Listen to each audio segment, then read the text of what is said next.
Saya terikat narkoba, terikat dengan free sex hampir 20 tahun. Saya dulu pernah hidup di dunia malam, pemandu karaoke dan penari striptease. Saya lihat dia ya, namanya zaman dulu tuh ya masih ABG kan ya, lumayan ganteng, keren aja gitu. Saya mencoba untuk menaklukkan sambil juga saya menikmati. Many for us, many to share, all of the perfect design. Nama saya Raymond Lucas. Saya terikat narkoba, terikat dengan free sex, terikat dengan kehidupan yang ada di dunia gelap itu hampir 20 tahun. Nama saya Hesti. Saya dulu pernah hidup di dunia malam. Kurang lebih 11 tahun saya ada di dunia malam. Dan saya bekerja dari pemandu karaoke dan akhirnya terjerumus lebih dalam lagi sebagai penari striptease.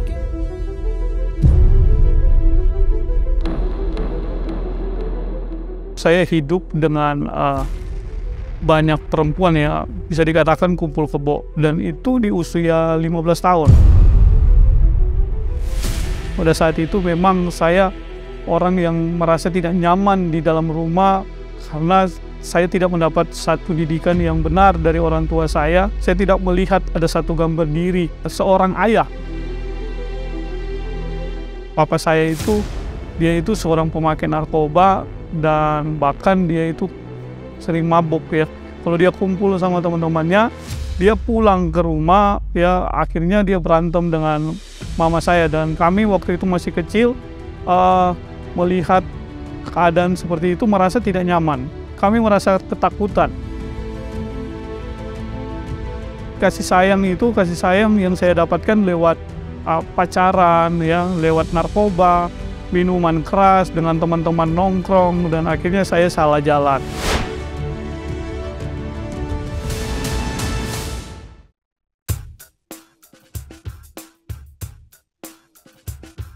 Sebagai penari striptease, itu saya terjerumus di situ karena saya menjalin hubungan bebas waktu itu, dan pada akhirnya waktu itu kami tidak memiliki pekerjaan untuk kami bisa masuk di dalam pekerjaan yang bagus.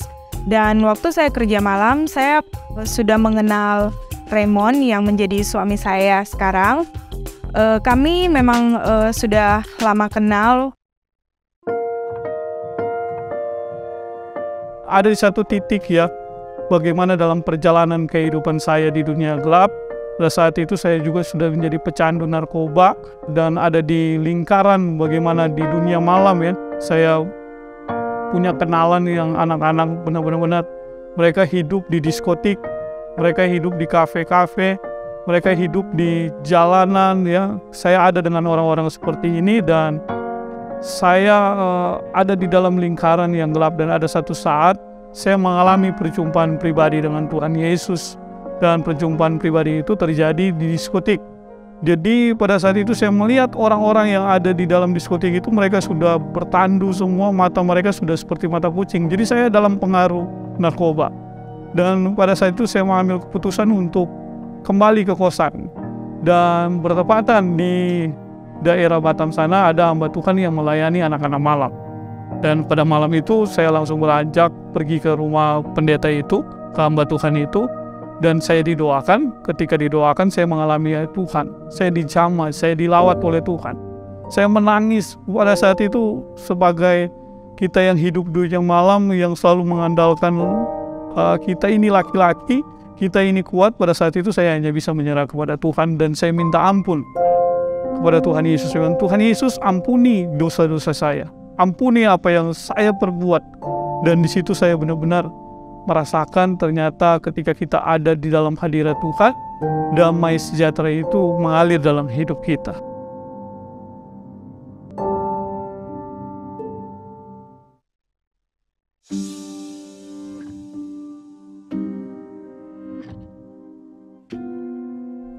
Waktu kerja malam itu kurang lebih saya 11 tahun ya, saya kerja malam Dan akhirnya pada tahun 2014 itu saya memutuskan untuk pisah dengan pasangan saya yang lama, yang saya hidup tanpa ada ikatan pernikahan. Kecewa iya, sedih iya, saya marah iya dengan diri saya, dengan keadaan yang terjadi. Tapi puji Tuhan, saya bersyukur bahwa waktu itu, waktu saya dalam keadaan yang diproses itu hancur hati, bahkan saya kecewa, rasa-rasanya pengen mati, pengen bunuh diri, malu, udah amburadul semua, segala rasa itu ada. Saya punya kakak rohani yang akhirnya saya telepon dan saya didoakan. Dan waktu itu saya memutuskan untuk saya lari ke Menara Doa.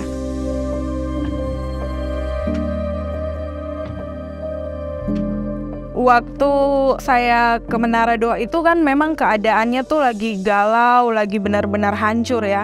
Jadi yang saya bersyukur sih di situ saya merasakan sebuah penerimaan gitu, bahwa pendoa-pendoa di sana menerima saya gitu. Saya tidak dihakimi, tapi saya didoain, diberi doa, terus kasih kekuatan lewat kebenaran firman. Saya terus ditopang setiap hari selama kurang lebih 2 minggu untuk saya bisa mengambil keputusan yang tepat untuk next di hidup saya.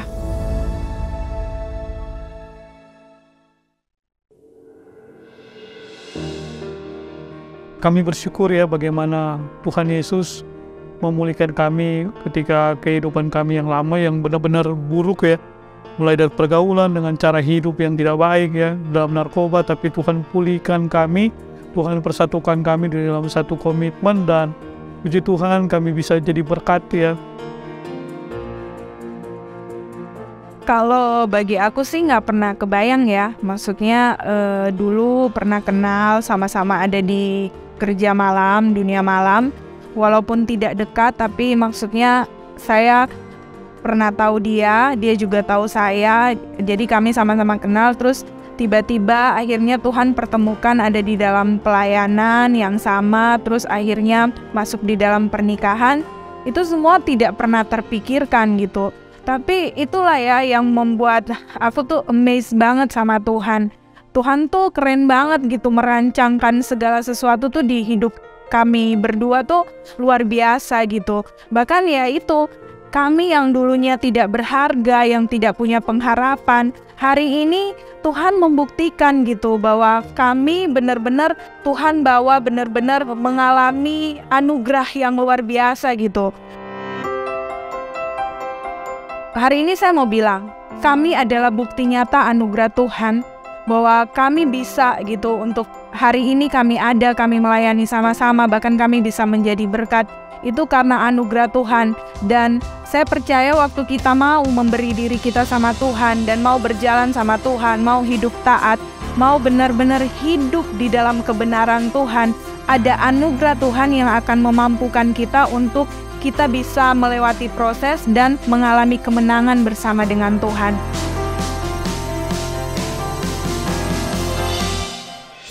Belajar melupakan apa yang ada di belakang, kita pandang ke depan ya. Kalau iman, kasih, dan pengharapan itu kita harus maju ke depan, berjalan bersama dengan Tuhan. Sahabat, kalau kita mau jujur ya, banyak juga loh orang yang sebenarnya nggak nyaman berada dalam keadaannya, baik itu perilakunya, lingkungan tempat dia bergaul, tempat dia bekerja, jenis pekerjaannya, dan sebagainya. Ibaratnya kenapa nggak nyaman? Karena bagi mereka itu semua keadaan yang buruk. Dan mereka seringkali berjuang untuk bisa bebas dan lepas dari semuanya itu, tapi juga tidak mudah. Dan banyak juga yang membuat dirinya itu tidak mudah lepas dari situasi suram dan gelapnya kehidupan yang dijalaninya. Baik karena faktor lingkungan, kenyamanan, dan juga hal-hal lainnya. Jadi manusia itu seringkali gagal sebenarnya ketika berusaha sendiri ya untuk bisa lepas dari hal yang selama ini buat dia adalah ini keadaan yang buruk banget. Entah itu masa lalunya yang suram dan hal-hal lainnya juga. Kenapa? Karena kita harus akui sahabat, kita nih manusia kekuatannya terbatas. Betul nggak? Kecuali kita dapat pertolongan. Jadi di masa kecil saya itu, saya memang memandang diri saya ya tidak pede lah. Saya nggak percaya diri untuk pacaran. Pengen sih seperti teman-teman saya gitu kan.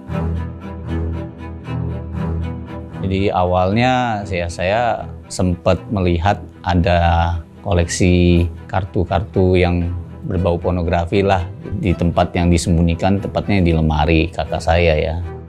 Kakak saya itu cukup nakal lah.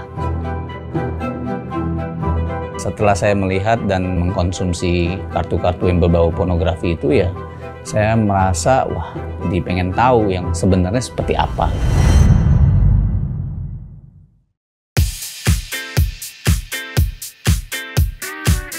Saya mulai pede itu di saat saya bergaul juga kan sama teman-teman. Mereka lebih agresif, ya mereka juga lebih menunjukkan cara-cara mereka untuk nakal itu seperti apa, bisa menjadi perhatian bagi para wanita itu seperti apa. Akhirnya itu yang saya ikuti. Terus pergi ke diskotik ataupun juga ya cari kenalan wanita. Jadi gagah-gagahan kan.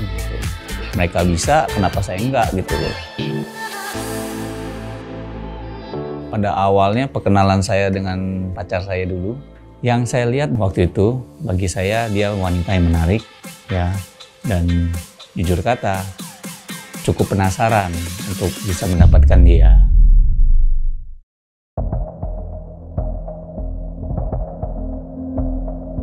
Setelah saya beranjak lebih dewasa gitu, sekitar 2 SMP, saya udah mulai bisa dandan kan. Jadi saya juga udah mulai bisa bersosialisasi, sudah mulai banyak ada teman. Jadi begitu saya dapat teman, pergaulannya salah.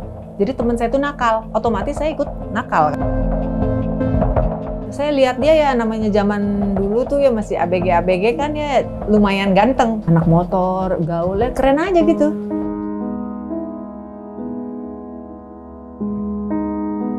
Jujur kata, saya mencoba untuk menaklukkan sambil juga saya menikmati. Perasaan saya di saat saya tahu kabar pacar saya itu hamil, saya kaget. Baru lulus sekolah, belum ada pekerjaan, belum ada penghasilan, bahkan belum punya rumah. Saya sudah harus mengambil tanggung jawab.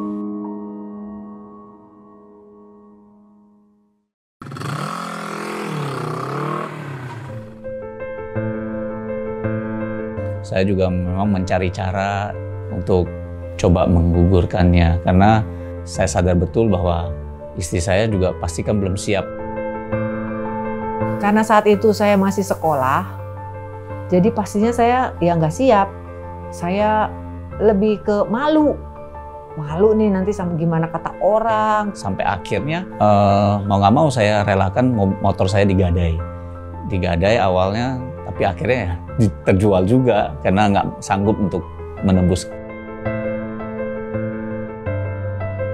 Sampai akhirnya ya kita dengar ada satu klinik yang memang terima aborsi gitu. Nah saat itu waktu saya ke klinik itu kita orang bilangnya masih 1 bulan nggak salah. Namanya dokter nggak bisa dibohongin kan. Terus dia bilang katanya lu gila ya katanya. Ini tuh anak udah 4 bulan apa udah 3 bulan atau 4 bulan saya lupa gitu. Lu sama aja kayak nodongin pistol ke gue suruh tembak lu kata dokternya gitu. Jadi akhirnya saya pulang dengan sia-sia gitu. Mau menyesal, tapi mau menyesal gimana lagi? Waktu sudah tidak bisa diulang. Nasi sudah jadi bubur ya. Ya tinggal gimana caranya kita memperbaiki kesalahan itu. Di saat kelahiran anak saya yang pertama itu justru merubah. Saya merasakan sukacita gitu kan. Ternyata saya sudah jadi ayah loh gitu kan. Jadi di saat itu saya semangat bekerja karena ya memang fokus saya ya saya mau menghidupi keluarga kecil saya di saat itu kan. Balik lagi saya nggak tahu Tuhan tuh punya rencana apa gitu. Tiba-tiba anak saya diambil gitu. Umur 2 bulan dia meninggal.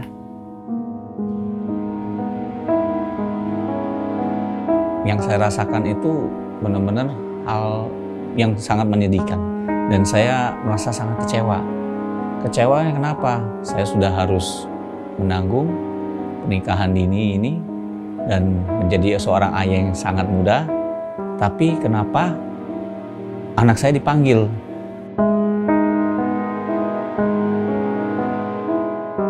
Ada perasaan kecewa itu sehingga ya berdampak kemana-mana. Ya saya kembali lagi mengkonsumsi narkoba dan juga saya melakukan percabulan di belakang istri saya. Saat saya melakukan dosa-dosa itu, saya merasa hidup saya itu nggak ada tujuan dan ya hidup saya terasa hampa ya. Karena akibat dosa itu membuat saya terikat dan kehidupan saya nggak maksimal. Jadi pada suatu hari ada kakak ipar saya, dia datang saya, terus dia ajakin saya, yuk ikut namanya Camp Pria Sejati.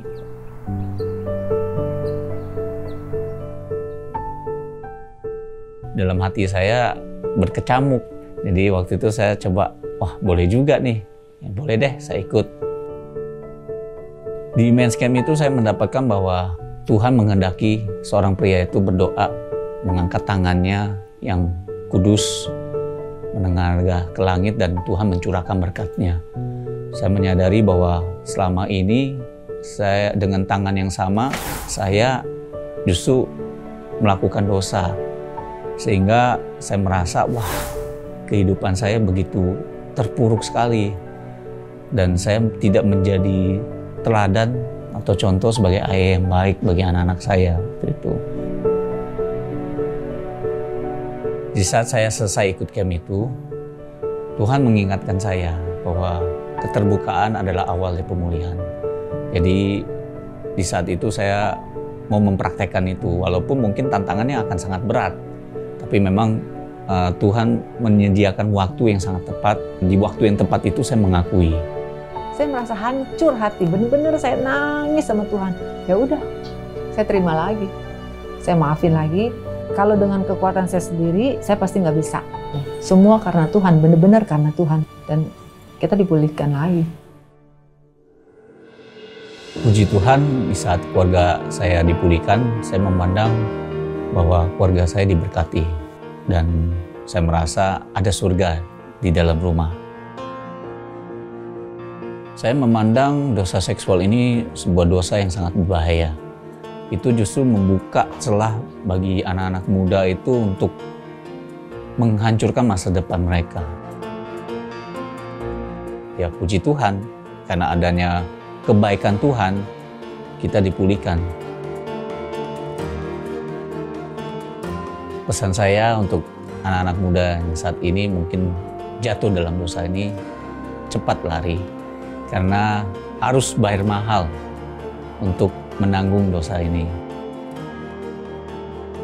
Masa depan kita itu ya ditentukan oleh hubungan kita juga dengan Tuhan. Dia mau menjalin hubungan itu dengan kita.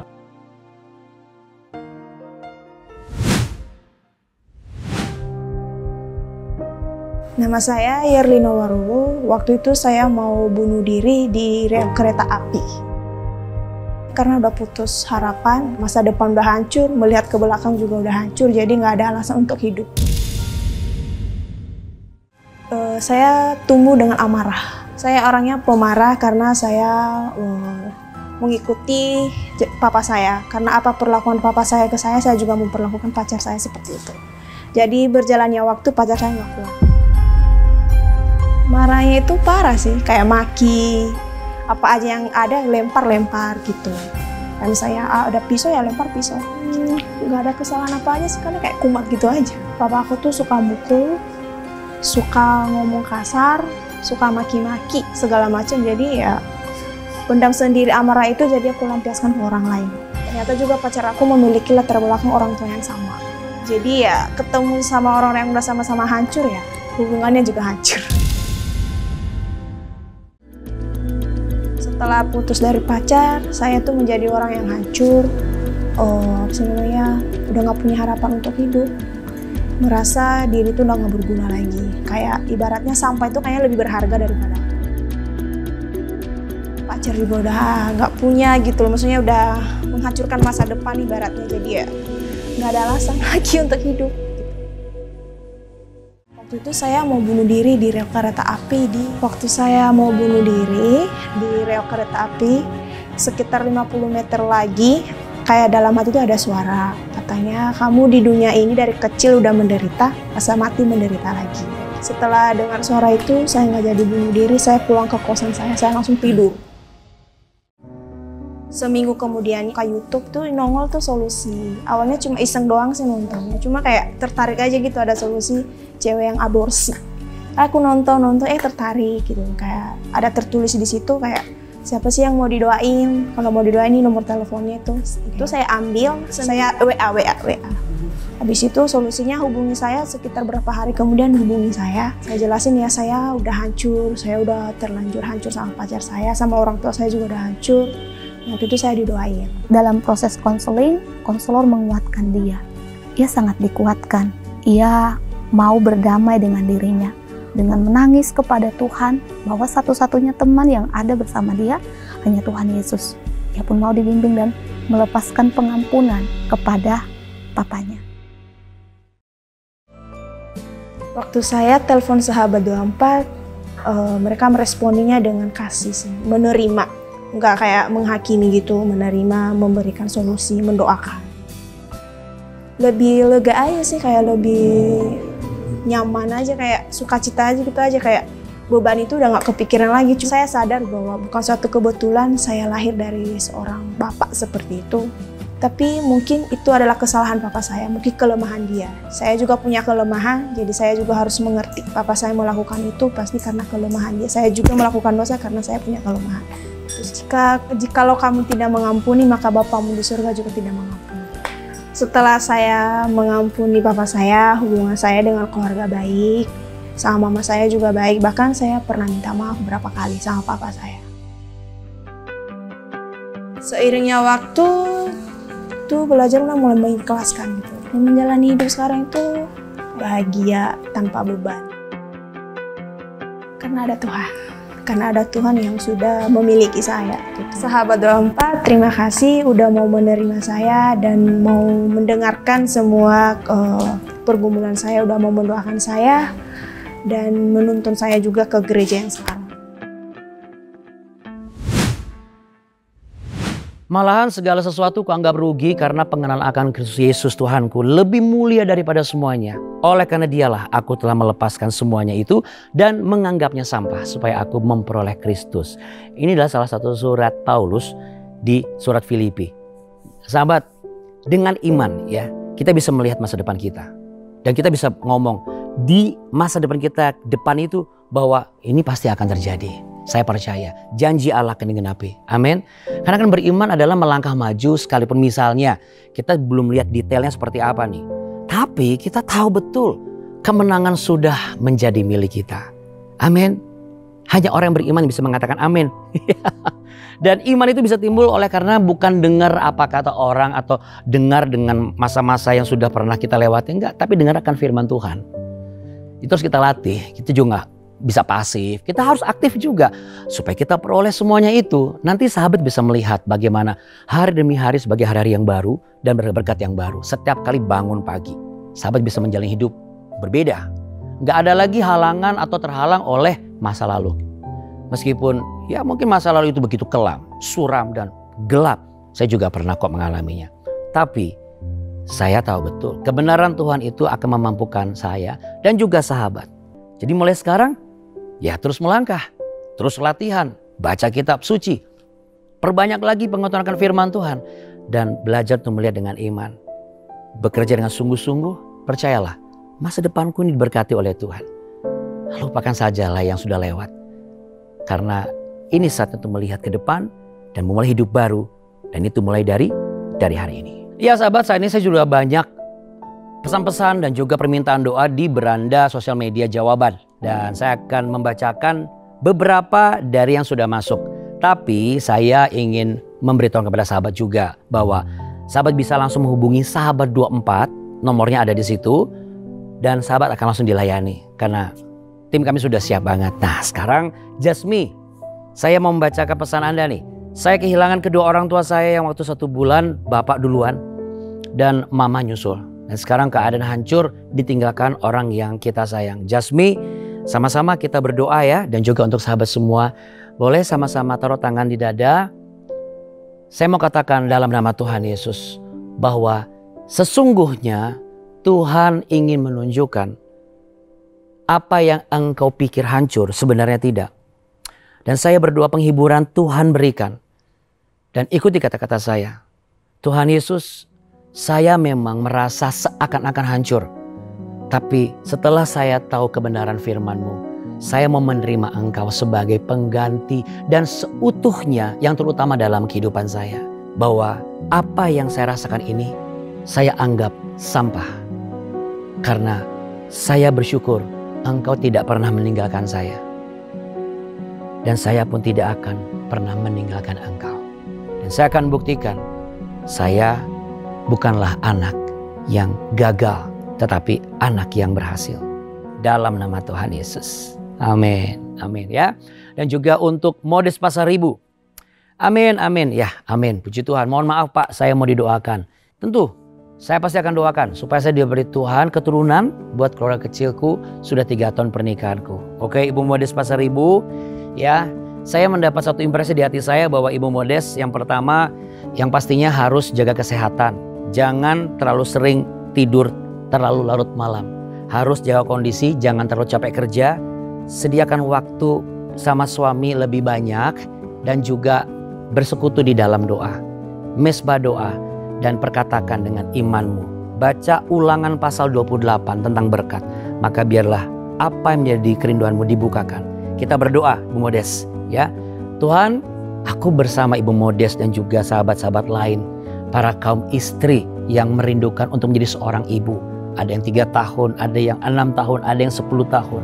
Bahkan ada yang sudah hampir 12 tahun. Seakan-akan masih adakah pengharapanku untuk bisa menjadi seorang ibu. Tapi saya mau berkatakan, dalam nama Tuhan Yesus, sebagaimana ada tertulis dalam Ulangan pasal 28. Diberkatilah buah kandunganmu. Maka diberkatilah buah kandunganmu saat ini. Dan engkau juga akan bekerja sama dengan cara Tuhan bekerja. Lakukan yang terbaik. Beri satu waktu dan juga hal-hal yang indah bersama dengan suamimu. Percayalah, Tuhan mengerti kapan waktu yang terbaik engkau akan menjadi seorang ibu. Dan kami percaya bagi semua yang sudah berdoa bersama-sama dengan saya, katakan sama-sama dengan saya. Aku percaya kepadamu ya Tuhan, masa depanku sungguh ada di dalam Yesus Kristus Tuhan. Yang lalu aku tidak mau ingat lagi. Karena saat ini dan selanjutnya pengharapanku tidak akan pernah hilang. Dalam nama Tuhan Yesus. Katakan amin. Amin. Ya, sahabat, saat ini saya mendorong sahabat yang sedang membutuhkan dukungan doa atas apa yang sedang Anda alami, pergumulan. Sekali lagi, hubungi tim kami Sahabat 24. Karena begitu Anda hubungi, Anda bisa curhat, Anda bisa minta tolong doakan saya. Anda bisa mengalami kuasa Tuhan dinyatakan. Karena kami sudah siap melayani Anda dan mendoakan Anda. Ya, Raymond Lucas dan juga John Wing sama-sama pernah dalam tanda kutip ya terkubang dalam kehidupan yang begitu gelap. Mereka bisa saja memutuskan untuk kalah, merasa untuk hancur. Tapi kenyataannya, kegigihannya ditambah pertolongan Tuhan menjadikan mereka selamat. Jadi ini seperti suatu kesepakatan ya, kegigihan kita dan juga pertolongan Tuhan. Nah, kalau ketemu, wah ini luar biasa. Makanya rajinlah bersepakat dan bersekutu di dalam doa. Dan bagi sahabat yang membutuhkan informasi untuk membantu pertumbuhan iman atau bagaimana saya bisa berdoa itu lebih intens sama Tuhan, sahabat bisa kunjungi jawaban.com supaya sahabat bisa dapat informasi dan artikel yang memberkati dan juga sahabat bisa melihat bahwa ternyata ada begitu banyak pengharapan-pengharapan dan janji-janji Tuhan yang akan membuat iman kita bertumbuh dan bangkit. Follow terus sosial media kami. Jangan lupa subscribe supaya kalau ada informasi terbaru dari kami, sahabat gak ketinggalan. Jadi mulai sekarang kita boleh percaya. Katakan sama-sama dengan saya yuk. Aku percaya masa depanku terjamin. Hidupku diberkati Tuhan. Amin. Berarti gak usah gusar-gusar lagi. Gak ada gundah gulana lagi ya. Karena di dalam Tuhan pasti ada solusi.